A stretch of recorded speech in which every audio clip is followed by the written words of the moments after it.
And welcome back to the Splitting Hairs podcast presented by Jackrabbit Illustrated. Here we are, another victory Sunday. So life is good. It's a good day to be a Jackrabbit, a great day to be a Jackrabbit as always, and coming off a big victory. Before we get into our special guest here, we have Addison DeHaven with us here today, and Chad is joining the A-team, filling in for Kyle, who's out for just a little bit. And so thanks to both of you for being here, but we got to get in and talk about our sponsors really quick. Want to say thank you to Drake's Place in Bowdle, South Dakota, for being one of our primary sponsors here. I don't know if you saw it, but they put out a new pizza this week that looks incredible. So you need to go look at Drake's Place. They're always posting photos of their food. They have their menu up there. When you find yourself in Bowdle, heading to the river, going hunting, whatever it may be, stop in at Drake's Place, get some fuel, get your beverages, and get some food to go, or stay in because it sure looks delicious. Also got to thank Cottonwood in Brookings, Cottonwood Coffee. The bistro is my personal favorite, as I've mentioned before. Their coffee is delicious, but for me, there's nothing like the plate-sized pancakes. Or if you're, want to up your protein, those big omelets, those 3-egg omelets loaded up with meat and veggies and stuff, simply delicious. So, Addison, what do you prefer? Do you prefer the bistro or the downtown coffee shop? You know what? I live downtown Brookings, so I prefer the downtown. Nice walkable, but the bistro is really nice as well. All right, good. And again, if you don't get to Brookings very often, you can order online. They'll ship to you, and we have a special code for Jackrabbit Illustrated listeners, JI22, and they will ship to you. Some exclusions apply on that. Or if you live in Minnesota and are lucky enough to have a Walmart that is selling Cottonwood coffee right now, that's a huge deal as well. So thank you, Cottonwood. Thank you, Drake's Place, for your support. Really grateful for both of you. And with me tonight is Chad, Slow Show. Chad, how you doing? I'm doing all right. Both you and me are happy. I see off to your left, our right is the Green Bay Packers gear, and Addison shows up unknowingly with New England. and what'd you say about that, Addison? It's the Bailey Zappi show now. Bailey Zappi. I've got to get used to it. Yeah. That kid balled out, so. If Bill would take the ball in his hands, we're probably talking about a victory at Lambeau. Oh, please. Ooh, all right, and with that, we're gonna jump to Addison here. Addison DeHaven, former writer for the Brookings Register, now works in communications at SDSU. And Addison, we last year became huge fans of your work, and I think your interview and game prediction with the former SIU quarterback, who I'm drawing a blank on right now. My boy Stone. Yep, Stone Labanowitz. Yep. That really drew the attention of Jackrabbit Nation. Like, Addison DeHaven? What? Who's this? And so with that, how you doing, Addison? Thanks for being on the show. Tell us a little bit about yourself. Well, I appreciate you guys having me. I started the Register last summer and kind of took on that role of kind of like a social media kind of thing where I kind of started focusing on the Jacks. I didn't really see that previously for like a Register account. So that's kind of how it started. And then, I've always, my dad's a track and field coach, so always been a huge fan. Been to multiple schools, but a loyalist to SDSU. So yeah, that's kind of what I work at SDSU now in communication, so I'm going to watch my language tonight. But all right, you should be safe. Brendan's not here to corrupt us tonight, so we should be good there. So Addison, thanks for being here. Look forward to your insight as someone that's been close with the team, for the last year and stuff. So really appreciate you being here tonight. Thanks. And with that, it's a victory Sunday, like I mentioned. So we gotta talk about this one because this was an interesting win. At the end of the game, I tweeted out when SDSU put out that stat line. This was the most unpleasant, dominant victory ever. Like, unsatisfying. Yeah. You look at the stats, and it just looked like we should have killed them. But then you look at the scoreboard, and it just wasn't there. Chad, what are your initial thoughts? I know you were able to do a bit of a watch back today. Yeah, I watched the first half a little bit before this, and I got some notes. I think Oh, how do I say this? I think we played a little sloppy, and it was across the board. Maybe there was a player or two that didn't fall under that. But as a team, we did not play particularly sharp. And like I was telling you before the show here, Matt, if this is the letdown we're gonna have of the year, and after a big game, that's fine because we still got the dub. But we can't afford to do that after this next game if we do win that, because we'll be getting eaten alive up in Fargo. So our guys need to be able to turn around and refocus real quick. We're not kings of the world. We're getting the number 2 in the standings right now in some polls. I see us going down after that win, completely honestly, because we didn't look particularly sharp and things like the MSU Bobcats did. So, we got to play a little better than that. Our guys are capable of it. We've seen it. And, there's things that can be cleaned up. And I think the coaching staff takes care of that. That's their job. They're going to grade this team out. We had a near championship effort the last game, but right, Steve, I think we did play down to our opponent, but we can't afford to do that. That's not what a championship team does.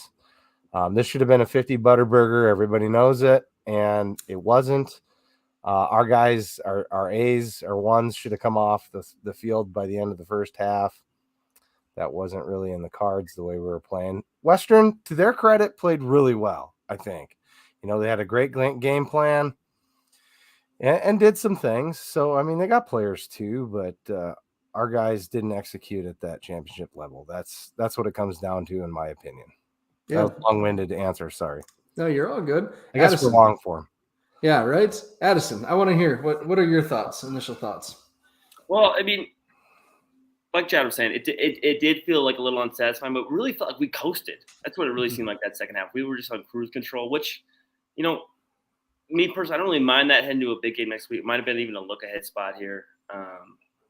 We just need to get guys healthy. I think more or less my biggest thing that I took away from that is Mark just needs a little more time to get used to playing again. I mean, he had a great game versus MSU, but I think he just needs a little more time to get used to it. I don't know, maybe it was the win going 17 for 33, but he just needs a little more time, but I think that'll come. I mean, to that point, I think there's a couple of factors. He didn't always get the time that he needed to, and I think that affected some of his tosses later, where he would have been sharp, but he was getting planted into the ground or rushed or just a small hit put on him even. So, sorry. No, you're all good. And I really thought the right side of the offensive line played much better against Missouri State. Yes. And I thought Western Illinois' front seven really made them look silly, the right side of the offensive line at times this last week. And some of Mark's incompletions were on Mark, but a lot of it too, he had pressure right in his face or right off the edge, and he was resetting. I mean, it puts him in a tough spot. I do want to highlight this though, Seth Meyer, and thank you. None of the other top F teams looked that sharp either. I mean, Montana barely survived a horrible Idaho State team. Yeah. I mean, I'd be very curious, like, who'd win in Idaho State versus WIU. They're both 0-5 on the year now. So, I mean, I thought Montana State looked pretty good. So, yeah, that's a matter of opinion. Well, and that's fair. They really took it to UC Davis last night. So, but okay, just as a guess here, I'm not sure if you guys have looked or not, but what do you think our defense is giving up on the season now, rushing yards per carry? I think more than last week, but not a whole lot more, because as an average, it takes quite a bit to come up. So, what were we averaging last week? Do you remember? It was like 2.9, something like that. 3, something like that. Yeah, I don't know. So I'd say 3.5, maybe. All right. 3.2. 3.2. I'm gonna go. Are we talking about our defense, you guys? Yeah. Our defense is giving up 2 yards per carry. 2-0. And Chad, you fail because if you read Rants and Raves, you'd know that yesterday I did read Rants and Raves. We gave up 0.9 yards per carry rushing. So I did read it. I did see that. However, it maybe felt like more than that. Okay. I'm very intrigued by this number. And I bring it up for a reason because USD, NDSU, and UND all want to rush the ball. They all want to run the ball. Their whole offense is predicated on running the ball. If we can be even close to that, as good as that, against those three opponents, watch out, fellas. We're going to be all right. We're going to be all right. I know the NDSU fans will say, well, who's going to stop Hunter Lupke? And I would say to them, go back and look who has. Yeah. It's us and only us. So I hope that we can do that again. I'm not being a braggart on that. I just hope that we can do that because we are the people that have done it historically. And Darren, I'm not too worried about that including sacks because we have 8 sacks on the season is all. I mean, sacks count, brother. Yeah. So we're fine. So, yeah. Defense has been the biggest surprise for me this year so far. I was a little bit down on the defense, high on the offense going into the year, but I'm a little bit surprised how well the defense been playing this year. I don't know if that's how you guys feel, but I mean, I think that's fair. Everybody didn't expect our defense to be as amazing as they have been. I mean, we expected them to be solid per normal up front, and there was some questions maybe in the secondary, but they've been playing pretty lights out. Yeah. With the exception of a couple plays here and there. Yeah. Yep. Brexton Roth with the question here. Is there anything on the defensive side of the ball that we could have done better or can improve on heading into USD week? I'm still tired of seeing these shot plays. Yep. 3 weeks in a row, we had a shot play for a touchdown. And then yesterday, that one in the fourth quarter was a lot of broken tackles. Wasn't necessarily a shot play, but and to that point, broken tackles would be the staff's answer. And you watch our performance yesterday, I guess it was, and there was a lot of times we just didn't wrap up when we should have. Yeah. Offensively, flipping back to the offensive side, I'm kind of surprised we didn't make more of a concerted effort to get the Yankees the ball early.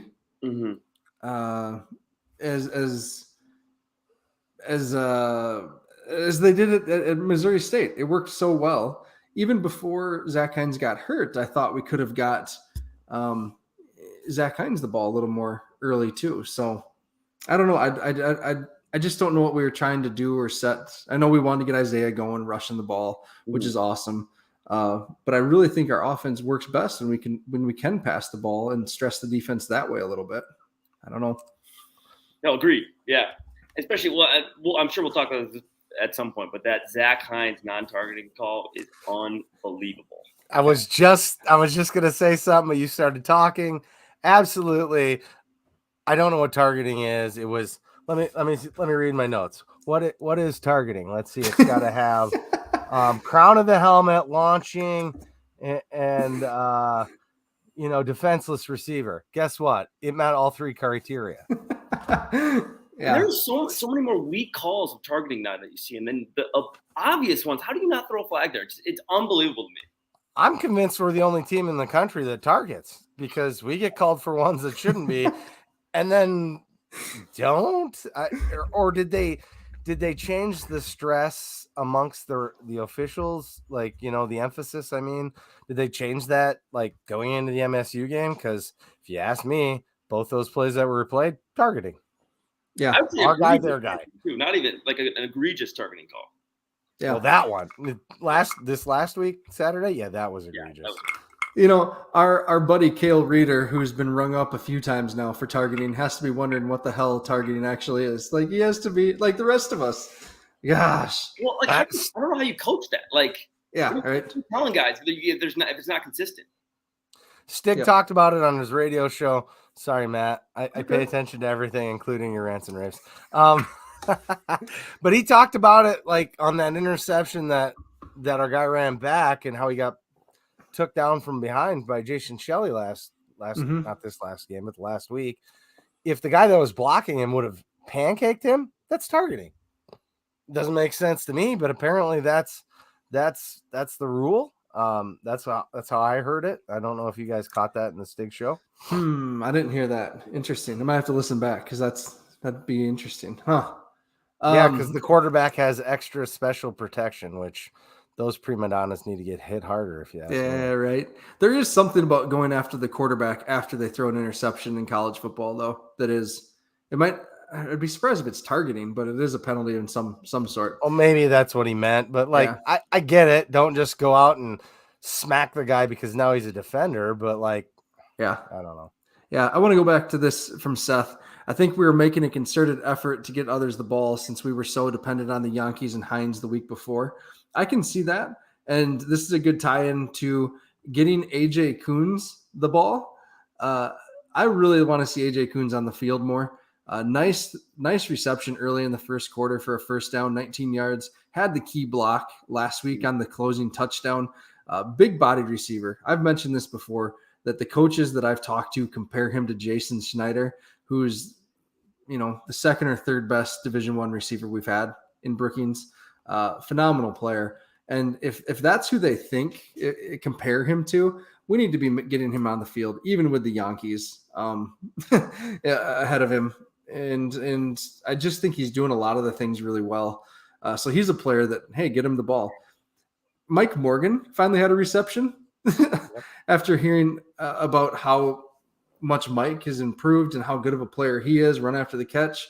Let's figure out how to give Mike the ball too. So if teams are going to take away the Yankees and take away Hines, we got to be creative getting them the ball, but some of these other guys need to step up as well. So I agree. And I think looking back to, I think our offense might have just been a little vanilla, just considering this 3-game stretch we got coming up. Maybe you don't want to show everything.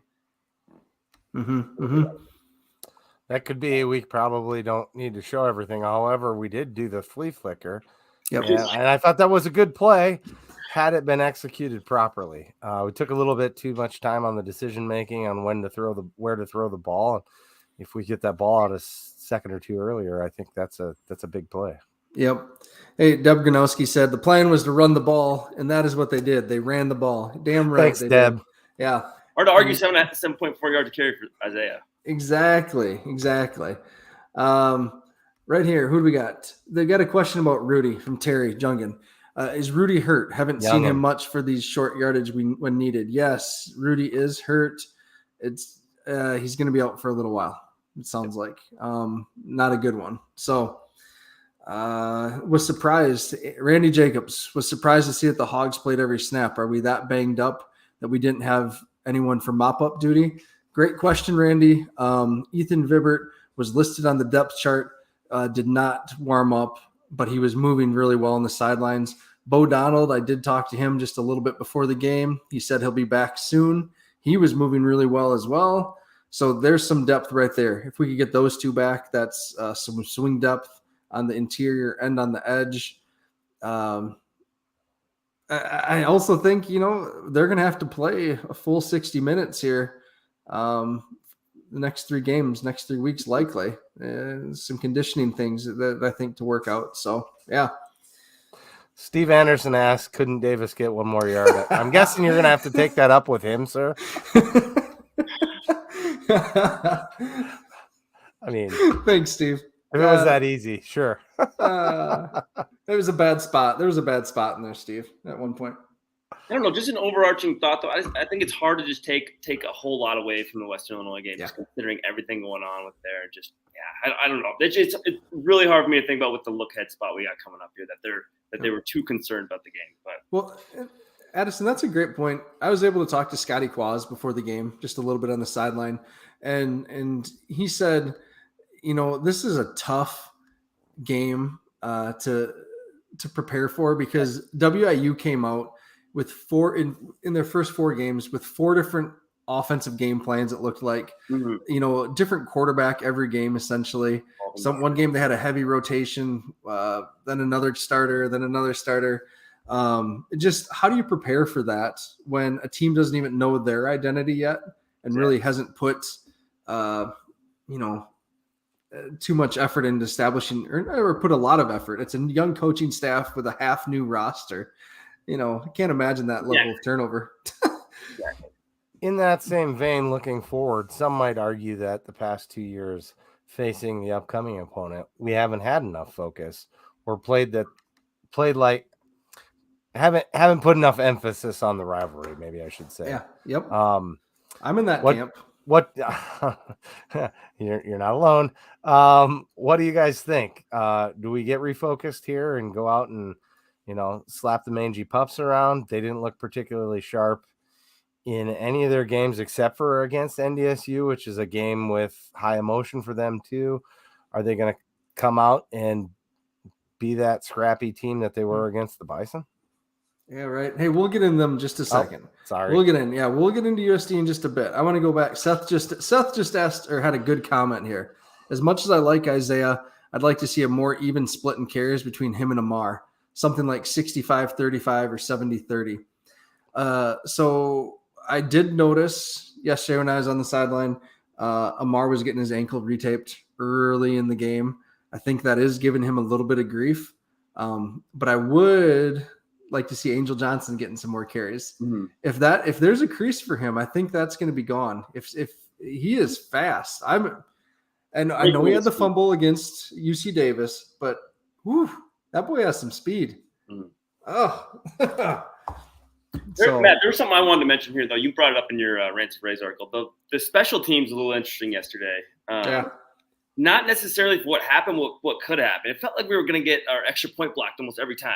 Yeah. Were you guys? I mean, yeah, I was a little confused by that. It's been like that the past couple of weeks. I don't know if teams are keying on something.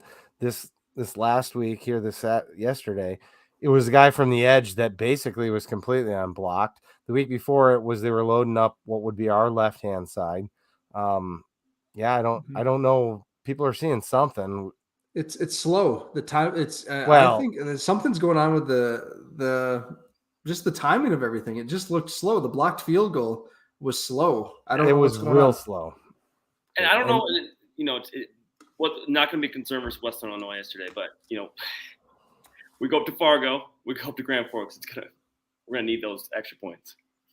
Yeah, Brendan pointed out how slow that play transpired before it even completed, and we missed that field goal. He's like, "What's?"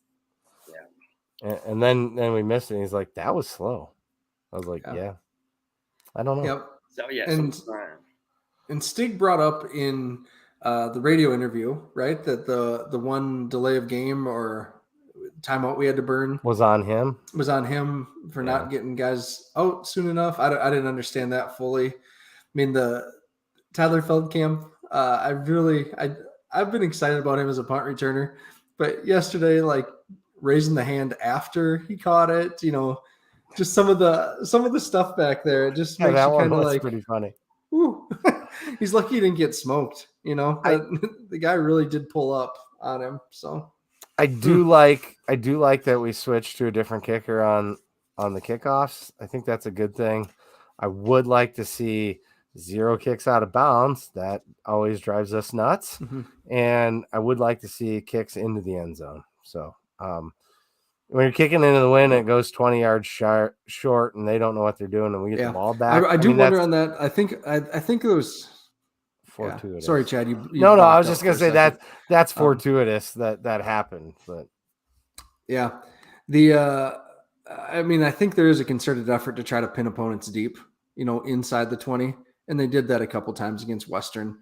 So it just stinks though. Those kicks out of bounds, just the field position you give up. And the momentum. Can't have that in weeks. Yeah. This is good. I want to talk about this, and then we'll give out game balls. Unless you guys feel strongly about something else to add. Brexton Roth, I was concerned last week that the atmosphere might not be as good as the first couple games, but over 15,000 strong again at the stadium. Love to see it. Yes, crowds were great. 3 weeks in a row now, over 15,000, and I'd anticipate that over the next 2 weeks, and then Illinois State's kind of a wild card. So yeah. I mean, the USD game I think will be, if it's not already sold out, I think we're going to probably see that. Really? That's my part. I've been told that they're preparing for Hobo Day like atmosphere. Wow. So speaking of that, I really hope they do prepare because mm-hmm. concession stands were a little bit of an issue again this week. Mm-hmm. Yeah, I think that's just going to take time to work out. I think they might have had stuff happen. So that'll work itself out, I think, hopefully by Hobo Day. So yeah. So I've heard from a friend who has worked in the food service industry on campuses for quite a while, and When Sodexo or Airmark replace each other on a campus, in the leadership of the Airmark or whatever on campus, they offer a fairly nice package to not work for the other company when the other company moves in. And so it's a lot of, I was downplaying that, the new food service provider, new vendor on campus, thinking that most people would just jump over, to the new company. That's not necessarily the case, it sounds like. So, a lot of turnover. Yep. A lot of turnover. Yep. And that's pretty so consistent in almost every school that you'll see when this happens. Yeah. Yeah. Yep. That's what he said. So I think that I downplayed that and kind of poo-pooed it, but it sounds like there's some legitimacy to that being a major issue and some of the issues that we've had at concessions so far this year. So we're getting there. We'll just keep trying. That's all we can do. Each week, I think they're adjusting too. So I think it'll get better as we go, and especially just with the beer sales, it's definitely just a bit of a challenge right now. Yep, definitely. Overall atmosphere in the stadium was really good right away. And then I think, Addison, what you said earlier that, kind of, how would you say, bored? Not bored, it was just a coast. We just felt I coasted. Yep. We're on a Sunday drive. We're just coasting along. Yeah. Like even the fans were playing prevent defense, huh? I don't hate. I mean, win the game out of there. It's not a big deal. Yep. I agree. All right. Game balls. Let's get into that. All right.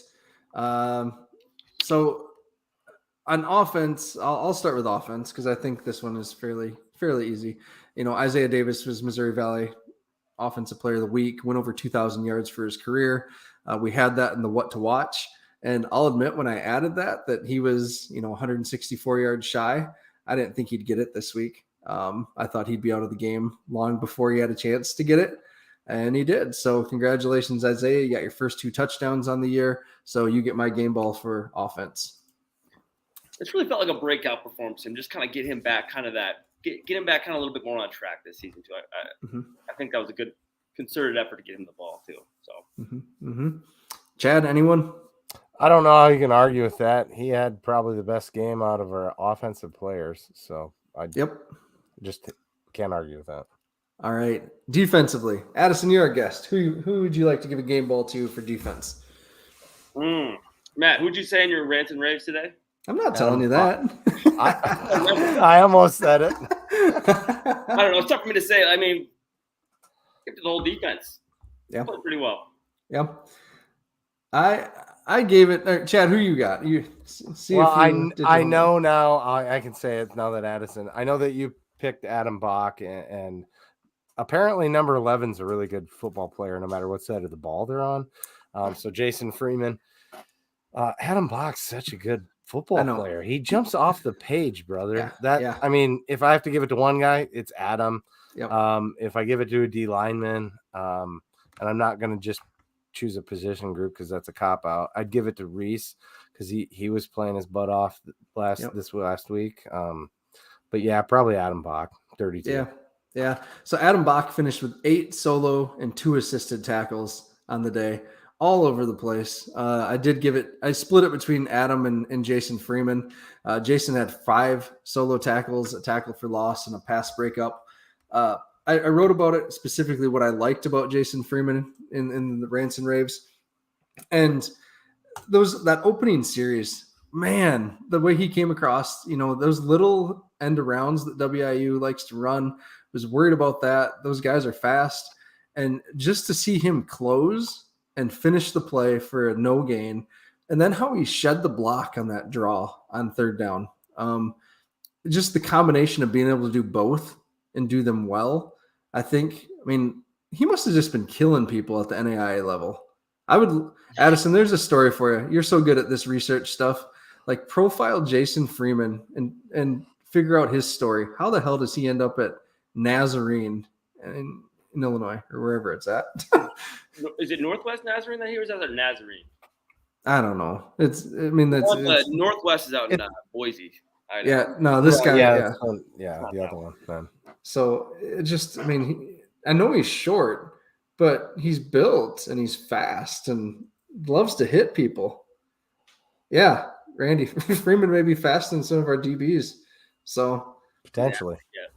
yeah, I'm just really impressed with him. I don't know how we got him. Like I don't know how Nazarene got him. Yeah, that's a good one though. Yeah, figure out his backstory a little bit. Glad he's wearing blue right now. That's all we can say, right? Yeah, right. And I know a lot of folks got down at him because of the penalty at Missouri State where he showed emotion after the big hit, and stood over the player, and and that was frustrating, right? And Stig is like, and he's the quietest kid. He doesn't have those kind of outbursts ever. So Stig also mentioned that that's a little bit on him because, the ref had come over the play before, or a couple plays before, and said, hey, something like that happens again, you guys are going to get a flag. And well, there you go. See, the thing is, in an emotional game like that, the flag is frustrating, but I don't hate that energy though. Sure. Like, absolutely. That's a fired up play. I don't necessarily hate the action, but yeah, we had a couple too many of them that game. Yeah. Or too many close calls. Yeah, exactly. Deb Gronowski, thanks for confirming Olivia Nazarene is in Kankakee. Good luck. Is it Olivet or Oliviet? Olivet, isn't it? I don't know. Olivet if it's in South Dakota, I guess. Specifically, I can't say that either, Deb. Are you messing with me here? Bourbonnais. Bourbonnais. I'll try. Oh, man. Shoot. Let's go with Kickapoo, Wisconsin. Yeah, there we go. Awesome. Thank you, Deb. We love having you watch, Deb. Thank you. Yeah. All right. Let's talk about USD. They're interesting right now. So USD comes in after a bye week, and they had just the week before had a rough second half against North Dakota State, as we've seen lots of teams do before. Mm-hmm. And, it's a game that they were up at halftime and ended up losing. So they're going to be hungry. They beat SDSU 2 games in a row in this Dakota Corn Showdown series. So it's going to be interesting to watch. Addison, what are your initial impressions there of USD? We're going to get a desperate USD team. This is, absolutely have to have one of these games.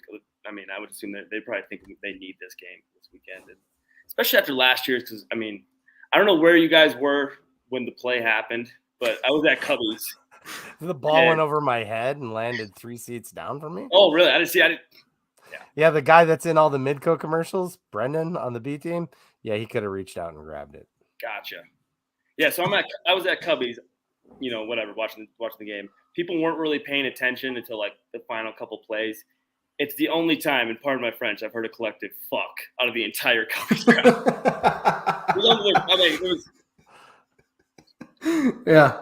So considering that, I think we're going to have a motivated SDSU team and a desperate USD squad. Mm-hmm. Yeah. What's interesting is USD's offense. They got a lot of attention that they removed their offensive coordinator, and who's also their quarterback coach, and kind of just demoted him to quarterback coach. Nielsen took over play calling, and it's been kind of a mixed bag the last 2 weeks. Obviously, the Cal Poly game where they got their first win. Poly's really bad this year. But in the first half of that NDSU game, they were moving the ball fairly well against that Bison defense, who hasn't also been great this year, especially against the run. And USD, though, has 2 really good backs in Travis Tice, 4.6 yards per carry, and Shamar Lawrence, 5.9 yards per carry. The running back that really played well last year against SDSU hurt his knee in spring ball and is missing this whole season. But Tyson Lawrence are a heck of a 1-2 punch, and Camp can also rush the ball. Yep. So it's going to be good on good, strength on strength on that this week. So I'm really interested to see how that plays out. Yeah, I kind of lean our defense in that situation, though, because, Matt, remind me, what are we giving up yards per carry right now? 2. That's right. Yeah. Thanks for throwing me under the bus there. Yes, perfect. And staying on with USD's offense, just some statistics on them. So 15.5 points per game, 4.1 rushing yards per carry, 143 yards per game on the ground, 183 passing.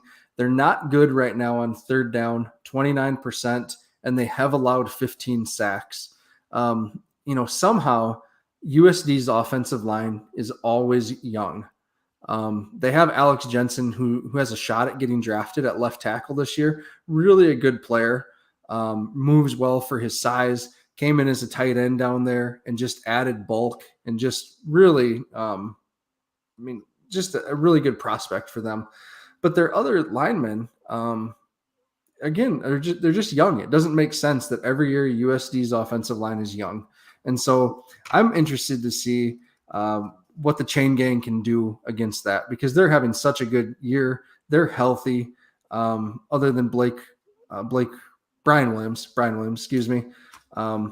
So how does our defense match up against that USD run game? Any thoughts, Chad? I think we play it like we played Missouri State, and yeah, I think we do well if we do that. So, Mm-hmm. Like you said, Carson Camp, he's pretty mobile. I'm glad you pointed that out, because that's what I was thinking. He can run the ball. They've done some quarterback draws and had some success with that. Just do your 111th, and the chain gang, like Addison said, I think gets the nod on that. They've proven what they can do, and I like our chances there. Mm-hmm. So they've been okay passing the ball this year. Camp's completing 58% of his passes, 733 yards and 4 touchdowns. The guy they have not got involved really at all this season that I'd expect them to get the ball to is Carter Bell. He was their leading receiver last year. Really a shifty slot type of player, good punt returner, dealt with injuries in his career, but he only has 4 receptions for 40 yards on the season. I'm guessing USD has spent this last week figuring out how to get Carter Bell the ball to kind of zoop up their offense and get them back on track. They have 2 nice tight ends that can catch and run, but they haven't necessarily replaced Brett Sampson either. And then Wesley Illador is a nice, bigger bodied receiver for them on the perimeter. So that's kind of the USD offense in my opinion. I just am really curious about this run game of theirs, this power run game versus our run defense. And I really got to believe that our front 7 are going to be all right in this matchup, but we'll see. I've kind of thought we'd dominate the trenches the last 2 losses, and we have not. So USD gets fired up for this game. I hope our guys are fired up and ready to go. No, I do. I think they will be motivated. Just considering the conditions that we're in right now. I don't see how we wouldn't be. I don't know how you're not. Right? I don't know how you wouldn't get up for this game. Yeah, agreed. And that's the thing. I think last year I got in trouble with some of the former players' family for saying that we didn't come in serious enough about this game. We didn't come in fired up. USD clearly wanted that game, in my opinion, last year more, like in the dome. Like USD, like Chad, you were there. Like you saw the emotion. The 2 sides were completely different. Yep. So. I'd love to really see SDSU come out with some emotion, come out fired up for this game. This is a rivalry game. This game does matter. Even though we beat the crap out of USD for years and years, they want it now. They think they've caught us. We got to take this game serious. So Matt, you might have took a little heat, but we definitely played last year like we were just going to walk in and walk out with a W. And it didn't happen that way, did it? Even though the refs gave him a second, there wasn't. Not controversial at all. No. Yeah, right. No. But just Chad's totally gotten over it. Yeah. Yeah. No, I'm not mad. Yeah. All right. Let's talk about USD's defense. So USD plays a 3-4, allowing 28.2 yards per game, 239.5 yards per game on the ground, or 5.6 yards per carry, and 207 yards passing. And opponents are converting on 49% of their third downs, and USD's registered 9 sacks. So kind of starts linebackers. They graduated 2 really good linebackers last year that looked like a position that was going to be down.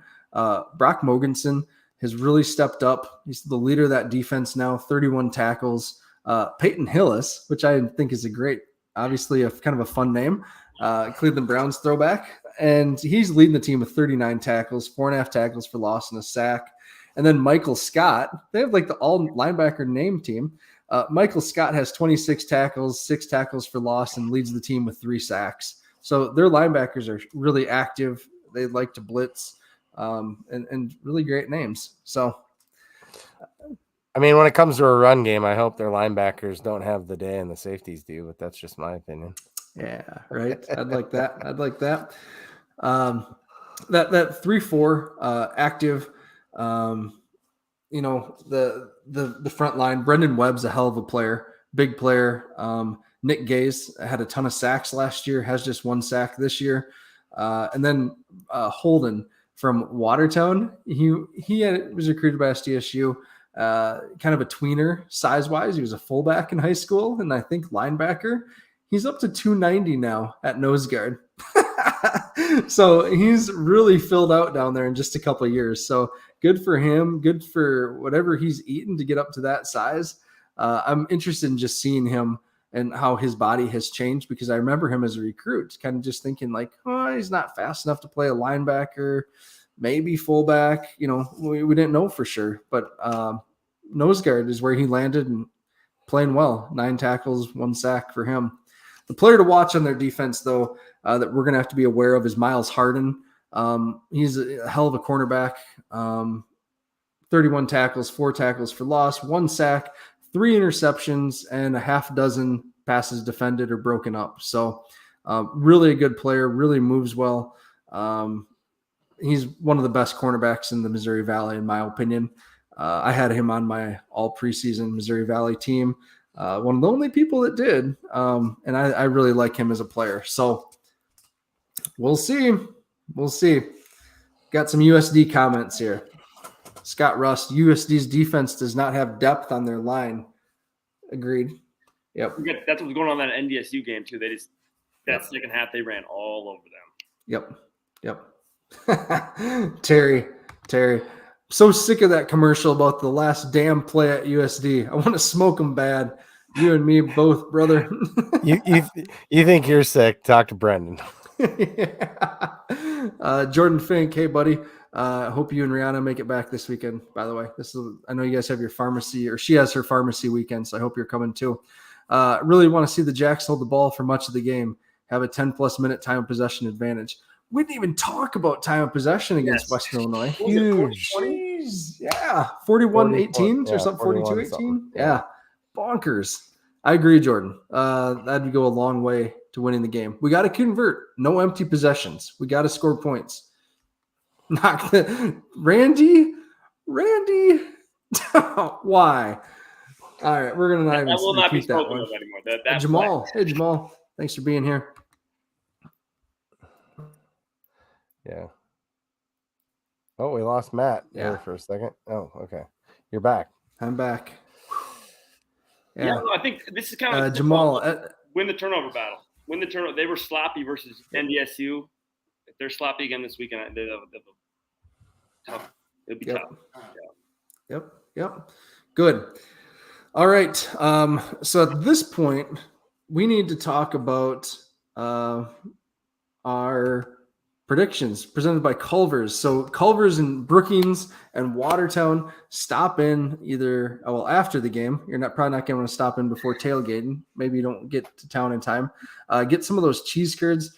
My personal favorite concrete mixer is just the mint Oreo or peanut butter with some Oreos too. Sometimes one of those two. But Culver's for me. I know you guys were talking about the cheese curds last weekend. Always upgrade your combo baskets. Get the cheese curds instead of the fries. I'm an onion rings like a must do. So an onion rings guy. Yeah, their onion rings at Culver's are great, man. You like onion rings? All right, got some good ones. Yeah, and we are sorry, Culver's, that we didn't get the 50 butter burger win last weekend. We thought we were going to against Western Illinois. We all called it. But, we'll do our best. I guess we'd have nothing to do with it. The team will do their best to make sure it happens in the future. So thank you, Culver's, for sponsoring our prediction segment. We appreciate it. Culver's and Brookings and Watertown. All right. Chad, last week we were way off on our predictions here for Yeah. offense and defensive player of the game because that game just didn't play out how we thought. And you kept receipts, didn't you? I did. How bad did I say? Did I say 40, 42? So where did I put them? Okay. So you had 42-14 and I had 52-0. So I wasn't you weren't bad. terrible. You were close. Your players of the game were Amar and DePriest, and then mine were Devin Cole and Dallas Beanham. So Devin Cole had some nice receptions. He looked good. Not the player of the game, though. Yeah. Okay.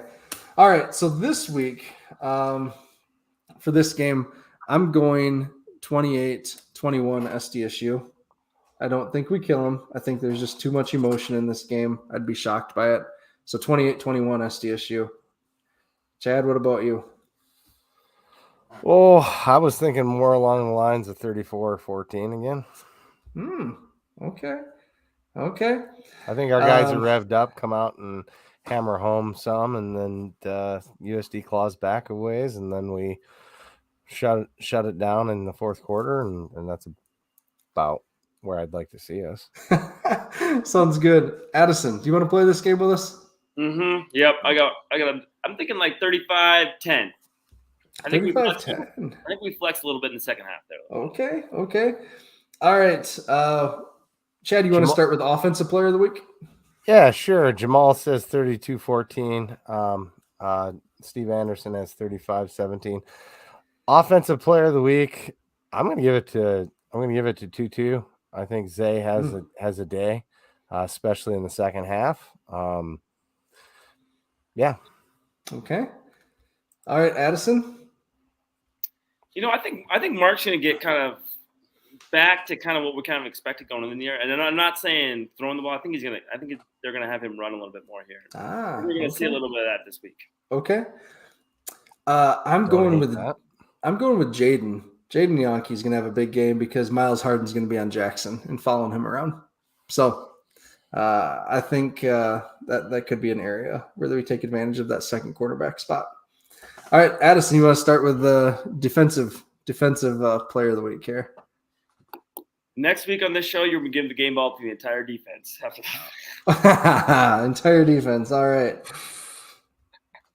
I can't choose one. Come on. Chad? Yeah, I'm going to go Adam Bach again. That guy's going to live in the backfield because what the Chang Gang's going to do for him. All right. Credit to the Chang Gang, but Adam Bach. I think Caleb Sanders is going to just have a nasty game, kind of like we saw against Iowa. I think he's going to eat. So I'm going with the Colonel, Caleb Sanders. So I was going to bring this up, but do you think there's any concern about the look-ahead spots and NDSU a week later? Is that a concern for you guys at all? Oof. I would hope that we don't do that. It's just hard not to think about that road trip potential, up to right? Well, I'm thinking about it, but I'm not a player. You got to get past the first game. I don't think so. This team has heard too much shit in the last 365 days, whatever it's been. No, that's my hope too. I'm just curious if you guys thought about that. Yeah, I don't think so. I think especially when you look and see the scare that USD put into NDSU in that first half, and like you said, this is a desperate USD team. Completely. And I think they're embarrassed. That was an embarrassing loss last year at the Dome. It sucks to lose on a Hail Mary like that. And just think, like, this team should realize that Hail Mary cost them another home game in the playoffs, likely, instead of having to crisscross the country. Right. And that feeling that they had of being completely out of gas at Montana State. So to your point, it might have been the difference of going to Frisco. Yeah. Or not. I mean, honestly. Ryan Drake had a good question here. He's wondering if the G-Man's down there, Barracuda. He is. He is on their depth chart as their second safety or third safety. I don't know. He's second on the depth chart. So, yeah, which is interesting. Terry making a prediction here. Davis will have 100+ yards.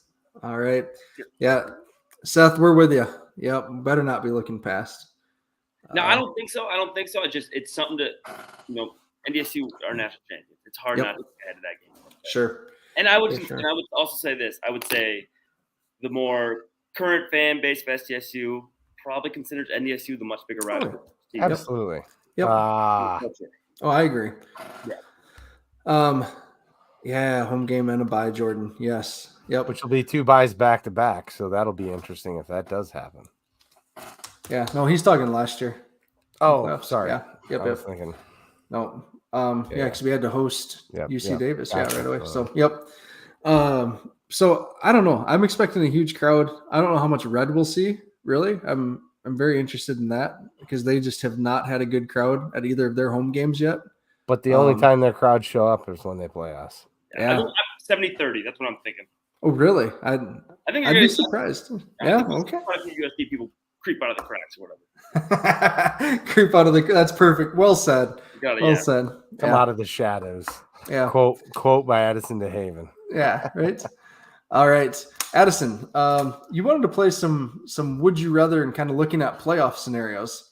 Let's talk about that. We got 10 minutes here. So yeah, what do you think? So here's my first thought about this. So let's just say we're going to be on the road at some point to the semifinals. We're playing a hypothetical game here.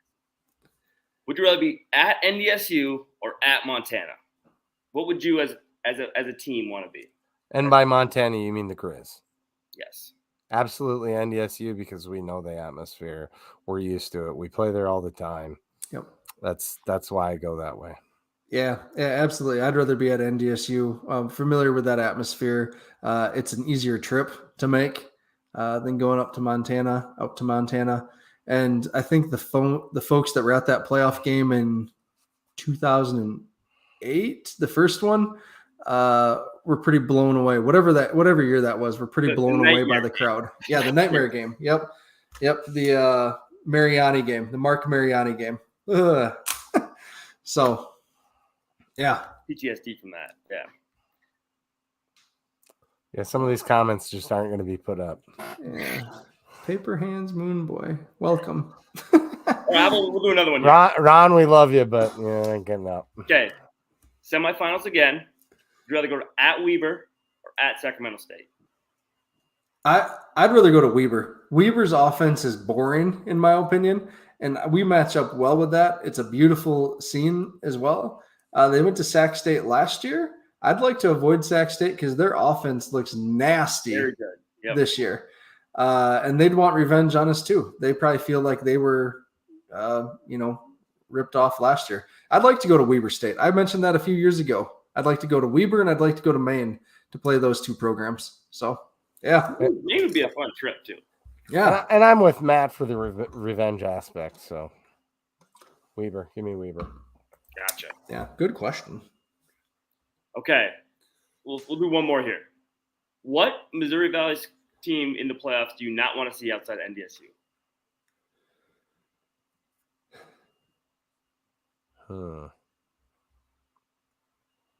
You and I.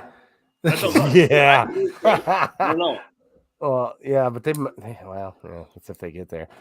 I don't know. It's all hypothetical, obviously. Where are we playing, a home or an away game? Because that in matters. The playoffs on the road, where do you not want to play at? UND. Where do we not want to play at? UND. So the reason I said UND, I wouldn't want to play. I mean, I don't know. I wouldn't want to play up in UND, but I said UNI because Farley just knows how to play against Stig. Like those are always rock fights and ugly. Yeah, just ugly football. And they beat the crap out of each other. So yeah. Really think? Oh man, SIU? Interesting. Avante Cox, he had a hell of a game yesterday. SIU, I mean, if they can claw back, yeah, they're dangerous. Those transfers are clicking. So they are dangerous. And our buddy Jamal says Missouri State. I think that's a good call too, because that's a revenge game as well from the regular season. Mm-hmm. Not necessarily easy to beat a good team twice. And if they can get it put together down there in Springfield and gel a little more, they could be a dangerous team too come playoffs. Yeah.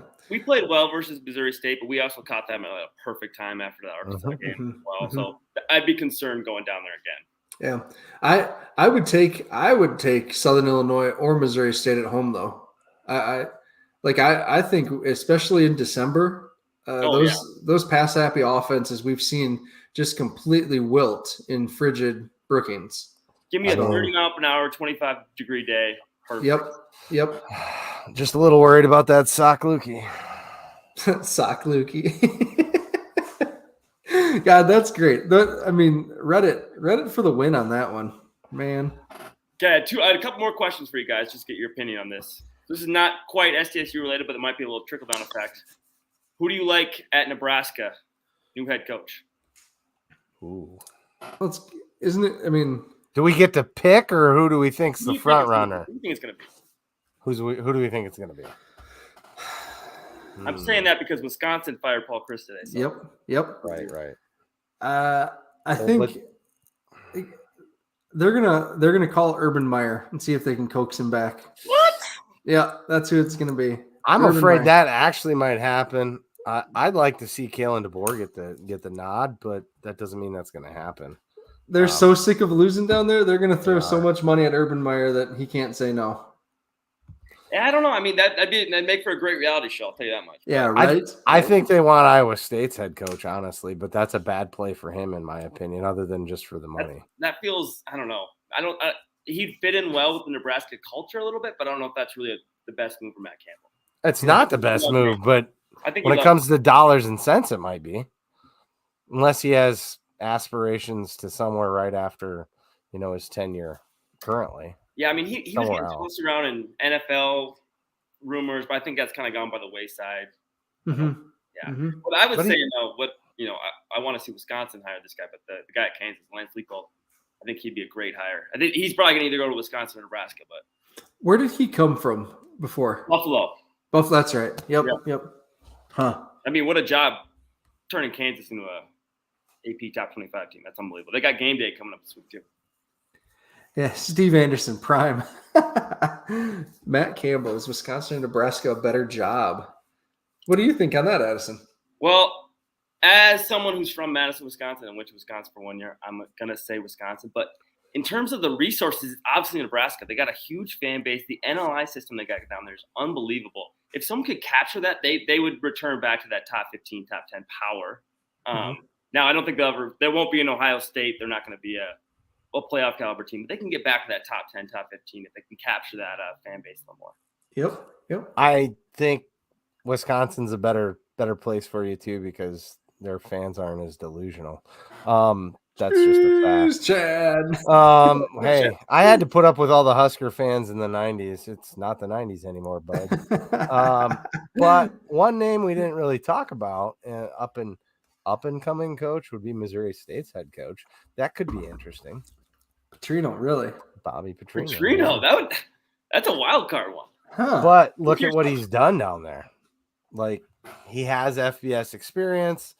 He's turned around a program that was arguably worse than Nebraska is in the FBS. So, that would be a dark horse candidate. But before he got in trouble at Arkansas, how good was Arkansas though? Like, pretty good.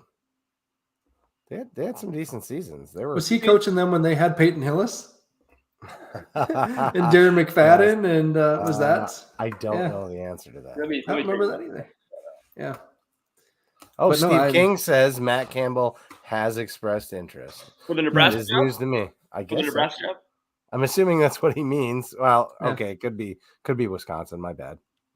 Top 5 team from Ron. Okay, that's kind of what I remember, Ron, is that they were competitive for those few years until he had his little accident. So, yeah. So here's something I'm curious about. Do you think Eck would be mentioned in any of these hires? Not one of these big programs. I'm saying more of a mid-tier Mountain West level school. Like a G5? Yeah. But is that even a step up for you at that point when he's got history with the program he's at. He just built a new house. He moved his family. It'd have to be, I think he's getting a salty salary there. I understand. But Eck's the kind of guy that sticks around, I think, a little while to make a name for himself. You don't think so? I mean, he was at State for a while. Yeah, but before that, he had right. That's 1 true. year I know stops he pretty much everywhere. Yeah.